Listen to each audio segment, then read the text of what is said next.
able to essentially filter the internet. People will find ways around that.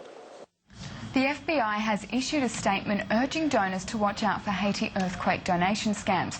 Cyber scammers are preying on people's emotions with bogus emails and phony websites. For more on this, Craig Scroggie, Vice President and Managing Director of Symantec, joins us from the Melbourne Bureau.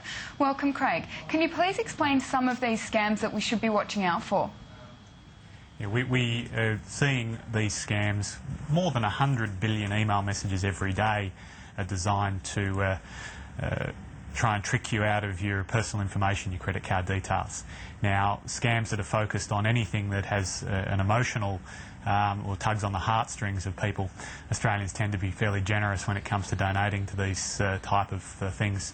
We've had a number of difficult events ourselves. The bushfire relief in Victoria was also a target of these 419 attacks, and they're basically designed to get you to click on a link in an email attachment. It's purporting to be from a reputable organisation, either UNICEF or Red Cross or some other aid agency, and it's actually not from that agency. It's from a cyber criminal who's trying to steal your personal information and get your credit card details. Okay, so what is best practice for people that do want to donate?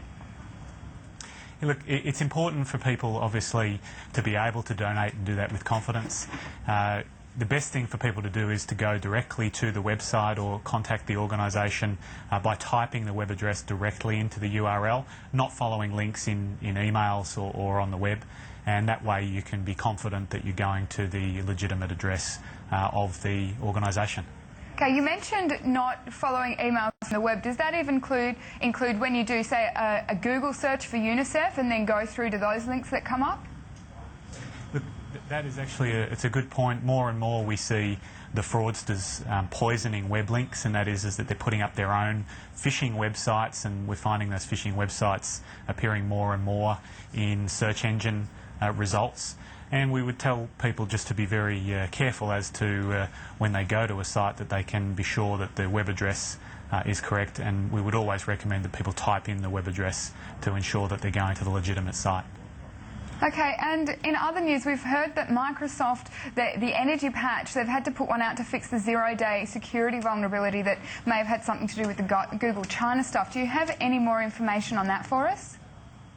Yeah, look, these attacks are like many others that we see. Microsoft regularly put out security updates.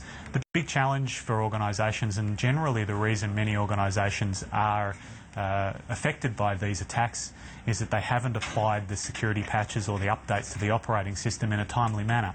And for most cases, the organisations are able to protect themselves by applying these security patches in a timely manner.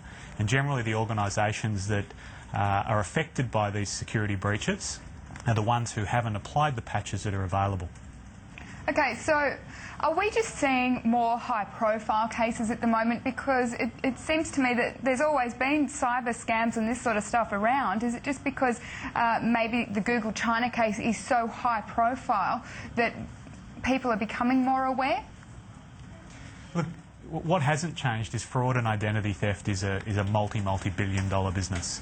You know, when you consider that more than 93% of all email is spam, and whether it is the Haiti earthquake, or it's a bushfire appeal, or it was the Chennai earthquake disaster in China a year ago, anything that is a political, economic, social, technology event, anything that makes news is an opportunity for these organised crime groups, the cyber criminals, to be able to try and tug on your heartstrings and get you to donate. But what you're actually doing is you're donating to the cyber criminal and not to the organisation. So as long as there's money to be made through fraud and identity theft, and it's generally easier to do on the internet because it does offer anonymity, it's harder to be detected, and we continue to see those events be low-hanging fruit for cyber criminals to try and dupe you out of your personal information and credit card details.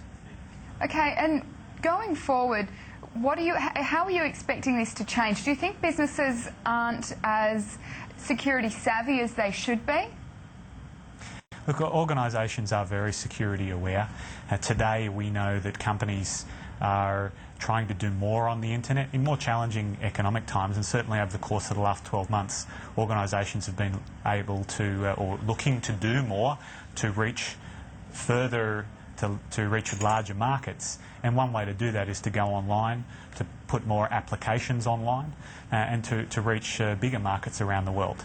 Now, that obviously also exposes organisations to risks, and companies need to continue to be vigilant with the security practices to ensure that they're protecting the confidential information of themselves and of their customers, and they can do that with confidence and continue to trade online with confidence by focusing on vigilant security practices.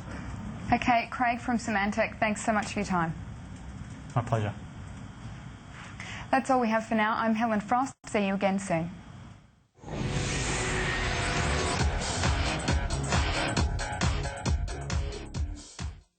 What it means to be Australian to me is that fighting spirit, being able to have